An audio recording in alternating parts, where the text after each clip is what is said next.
And so they just pump it right down the middle. Every single time. There's no reason until he changes that scouting report. And who knows, maybe it'll come in the most crazy of times. But until then, he's putting himself, for the most part, in an 0-1. Now he knows and can hit with 2 strikes. Don't get me wrong. He is a great hitter with 2 strikes. But it's still, you've got to change that scouting report eventually on one of these pitchers.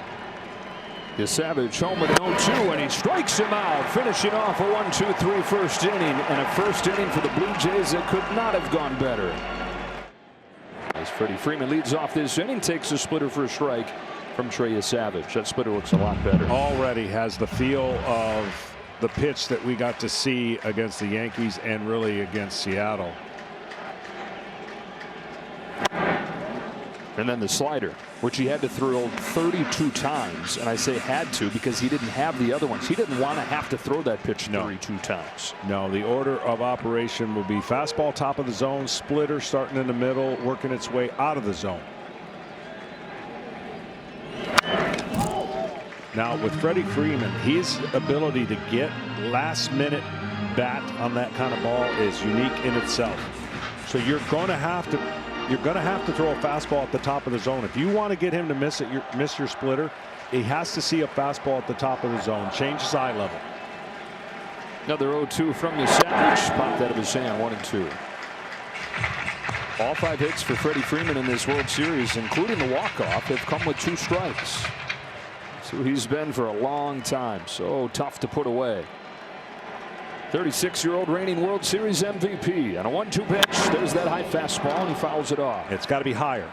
I mean, Freddie's angle of attack and the way that he used his wrists, it's not something you would teach in today's hitting, but it's so unique to him. It's why he's such a great hitter for so long. Another 1-2 from Yesavage. Breaks inside, and the count evens up. Built that swing with his dad Fred on fields down in Orange County. They go there after school every day. Buckets of baseballs. Hit them all the other way. Hit them all up the middle. Hit them all to the pull side. Rinse and repeat. On his way to the big leagues. 2-2. I got you.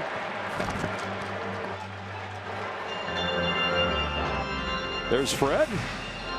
Always has a first or second row seat here.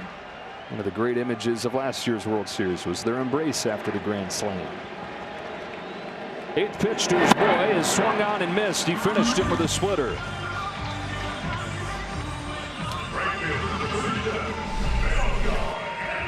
This splitter has such great late action in the strike zone. We haven't seen the tumbler yet, meaning the one that really, when you hear the term fall off the table, just roll a ball off the table and see what it does. That's literally falls off the table. And you got to have that, a little bit of that carry to his fastball to make it harder on these hitters. Missed away with his first one to Teoscar Hernandez. 0 for 7 in the first 2 games of this World Series, but 5 out of 11 with a home run since coming here to Dodger Stadium. On the 1-0. Watches the splitter fall in, 1-1. So we were talking about Trey Yesavage before we came on the air, and you said you expected that he would find that splitter. Even though it looked bad in game 1, you were a guy that threw a splitter. I'm going to ask you after he throws this, why were you so confident that he'd be able to find it that quick? Because it's a field pitch, and when it doesn't feel like, it feels like you got a softball in your hand, there's no way to throw it. And you go in the mechanics in the bullpen and you just get that feel back. Throwing a fastball, you can get away with murder. You could throw it kind of falling all over the place. Throwing a split finger, it's like throwing a fastball, but you have to have the grip. The grip does everything. And sometimes there's a day where the ball just doesn't feel good, and you throw it away until you get one that feels good. And sometimes the mechanics of it and your feel are not connected. Much better feel tonight, it looks like. And he's used it to get 3 consecutive strikeouts. Retire him in the first 5 in game 5.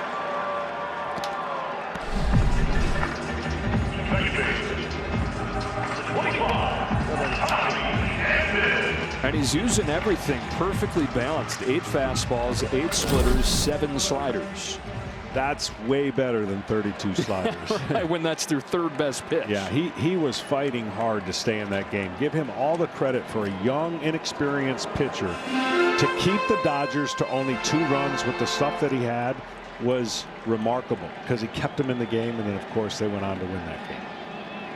Tommy Edman with 2 away, and the bases empty. Dodgers looking for their first base runner. 1 ball, no strikes. If it happened to just be picking up this World Series, learning about the Blue Jays. Trey Yesavage, he only got 3 starts in the regular season to get used to the majors. Called up in mid-September. His 5th postseason start. So 3 regular season starts in the big leagues, 5 postseason starts for him. For a guy that started the season in front of 300 people pitching an A-ball. Touched every level of the minor league ladder on his way up. Incredible rise. Finishing in the World Series. He's still living in a hotel in Toronto. Of course, you come up in mid-September, you're not thinking about really getting a place, but the season has kept on going, and every time they leave, he's got to check out of the hotel room and put all his stuff in his truck. He says it looks like, you know, a giant storage unit. Swing and a miss from Tommy Edman. Trey Yesavage, perhaps boosted by that early offense, going out there pitching with the lead, has retired the first 6 and has struck out 4 in a row. Max Muncy starts the 3rd. 1 ball, 1 strike.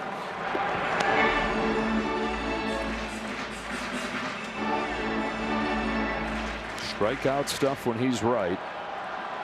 Unfazed. Seems like every start you're saying biggest start of his career. And then the next one happens, and oh, this is the biggest start of his career.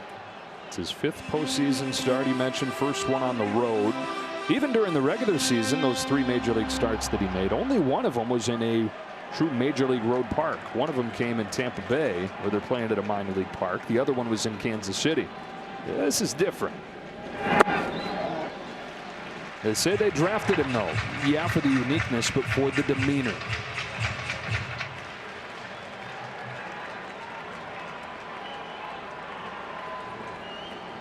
His 2-2 in the dirt for ball 3. Well, the biggest thing he's going to find out is he's navigated a journey unlike anybody else. Going into the offseason, getting that shoulder as strong as possible, learning how to repeat his mechanics, because throwing strikes is going to be the key. He'll last as long as he throws strikes from that angle.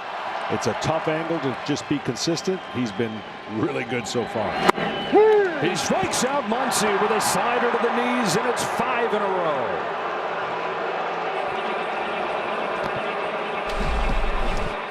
You know, Kurt has talked about Muncy's going to go look on the iPad. He's talked about the uniqueness of that slider. Shohei Ohtani.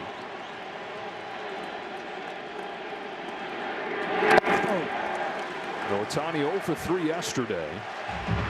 The MVP chance start for a guy who, in the losses in the postseason for the Dodgers, is 1 for 12.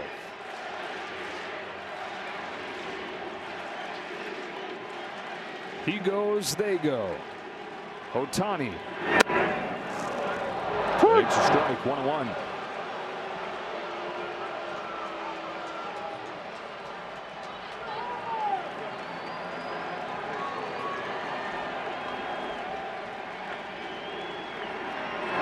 Nope. Ball 2.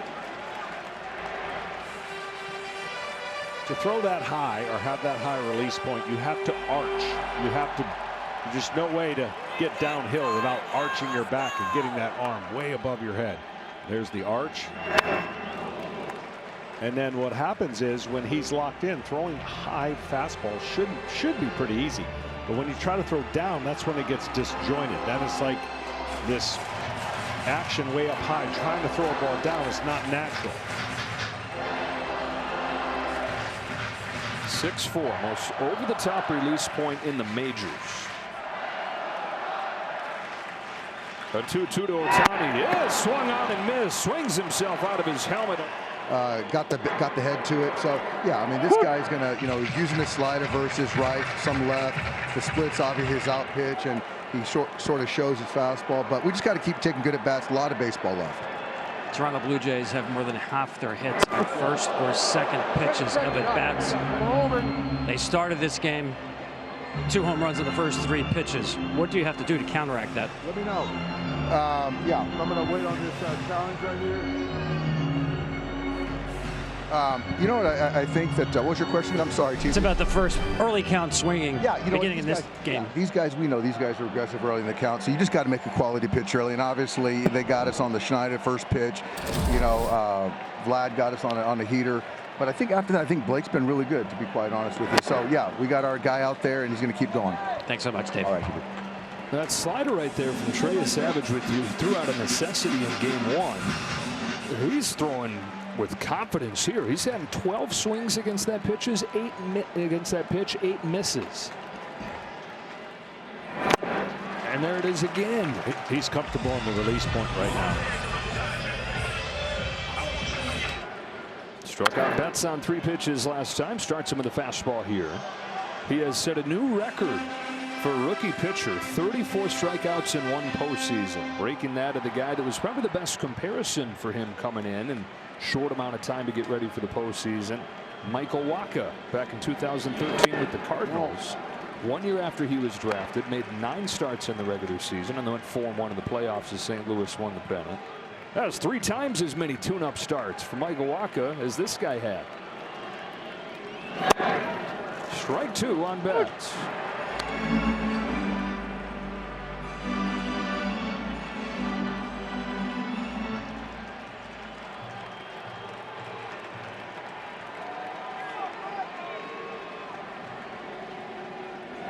That is 8 strikeouts for Trey Yesavage.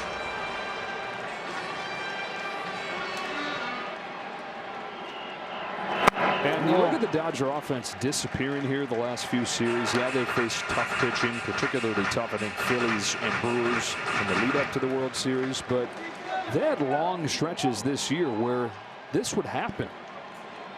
This is not unheard of. Just during the regular season, you know, you got the 162 game thing to make everybody honest, and you are going to be what you are at the end of that when you add it all up. This is a really poorly timed team-wide slump that they were not immune from during the regular season. The Savages 1-1, fouled into the glove, strike 2. There's the subconscious part of baseball that you wouldn't think would take over. But when you're getting dominant starting pitching, you know you don't need 5, 6, 7, 8. I'm not saying that they're not trying to get 5, 6, 7, 8. But then when you come into the park and you're like the team's struggling and you're giving up 5 or 6, you got to score. And last year they scored at a high clip in the postseason. Swing and a miss for strike 3. Got him with a splitter and has 9 in game 5 of the World Series. Alex Call takes upstairs, ball 1. Fly out to center field the first time for Call. First start since the last game of the division series for the former National. Deadline pickup.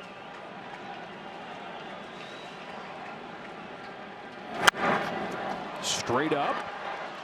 Kirk loses the mask near the screen. He's out of room. Oh. You got to protect that person. Mary Hart. Bert. It hit him. Oh, man. Yeah, that's what I'm saying. You got to help out.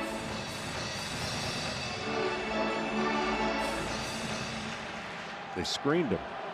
We got a thumbs up, though. All right. Next time, though, Mary should have her glove. Split it to the corner. 1 ball and 2 strikes on Alex Call. Trey Yesavage, after gutting his way through 4 innings with far from his best stuff in game 1. 9 strikeouts in his first road postseason start. Dodger Stadium in the World Series.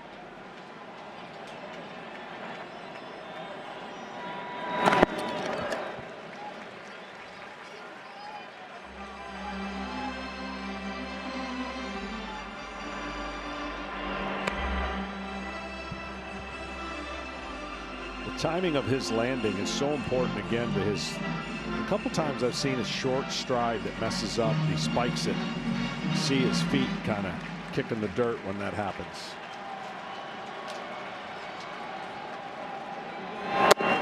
Count goes full. Dodgers making the change in this spot in the order from Pages to Call. Desperate to get some traffic for Shohei Ohtani, who is hit with the bases empty. in 18 of his 24 plate appearances in this World Series.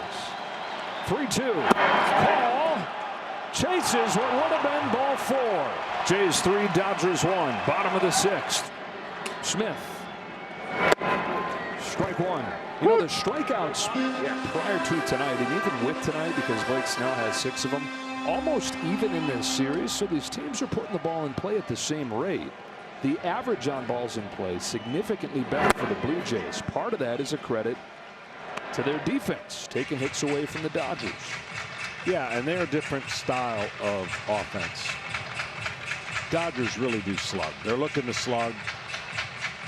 They don't expand traditionally very often, but when you're in a slump and when you're struggling, you do things you normally don't. A swing and a miss and an 11 strikeout for Trey Yesavage.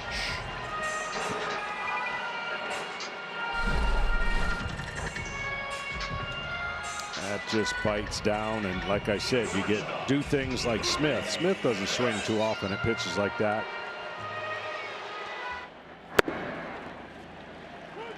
How about that? 11 Ks against the Yankees in the division series. 11 Ks against the Dodgers, the defending champion in the World Series. Freddie Freeman leads off. And is quickly down 0-2. It's impressive. It's a long layoff. I'm sure they're going batter to batter, you would think, and ride this hot arm as long as they can. But to come out there and do this after that wait, I'm impressed. Most pitches that he's thrown in the postseason, 87 through 94 in his last start of the regular season. He's got a new left fielder, Miles Straw, in for Davis Schneider, tightening up that defense that's already good. 1-2 to Freeman. There's a dozen for Trey Yesavage. Well, what this shows me is John Snyder is looking at the results more than he's looking at anything else. I told you before, you got to throw away stats and tendencies when you're in a 1-game. Obviously, you got to win 2, but you're in a 1-game situation where your pitcher is having a moment. Don't go to the stats when he's having a moment. Let your eyes determine it. When you think the hitters are telling you different. And John Schneider says that he's learned his lesson in that regard. He said his first couple postseasons, he lost about a month worth of sleep, sitting there laying awake about not trusting his eyes, not trusting his gut, going with the numbers, going with a script. Said I was just gripping that wheel too tight to the formula, and committed himself to trusting people and trusting his eyes this time around. Teoscar Hernandez slaps it foul, and it's 1-2. Down to Tom Verducci. Joe, it really is amazing when you think he began this year pitching against the Jupiter Hammerheads in front of 327 people. Here we are, World Series Game 5. He's seeing the Dodgers, the highest scoring team in the National League, for the second time in 5 days. This is going to be an infield hit for Teoscar Hernandez. And Joe, he has obtained 23 swings and misses tonight. That is the most in a World Series game since those things have been tracked since 2008. We are looking at a true World Series prodigy. Recapturing what he had against the Yankees in the division series. Doing to the Yankees what a young Josh Beckett did at the age of 23 in the World Series in 2003, clinching that at the Yankee Stadium. Hey, speaking of Josh Beckett, saw him today at the golf course. Did you really? Yeah. Well, was he dominant in that World Series? Yeah. My goodness. As a youngster. No balls and a strike on Tommy Edman. 0 for 2. Fouls it into the glove. Strike 2. Continues to get ahead even at 99 pitches. He's just in rhythm, and there's been no stress. And that's the beautiful thing about when you're in rhythm and you don't have to deal with a lot of stress. Stress causes you to be more firm with your pitches, to be more perfect with your pitches, and therefore more tension. Only one at bat tonight with a runner in scoring position. Yeah, that's why he's out there. And even that hit right there, obviously a little infield hit, would be different if he got it laced to left field and guys start timing him up. One of only 3 hits in this game for LA. Edman takes it in the dirt, and the count evens 2-2. Grew up on the family farm outside of Philadelphia, Boyerstown, Pennsylvania. Didn't really get into baseball until he was in high school. More interested in playing outdoors. Pretty good career choice he picked. 2-2. Popped out of his hand, and the count goes 4. Dominguez and Fluharty both ready for John Schneider. It would likely be Fluharty for Muncy.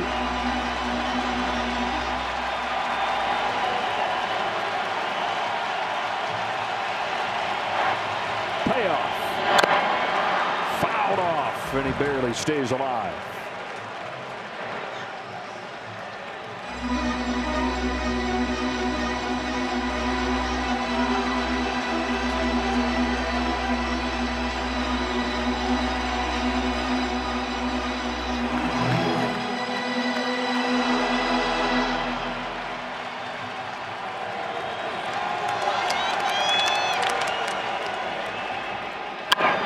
Chopper to third, Clement to second, over to first, double play, a World Series masterpiece.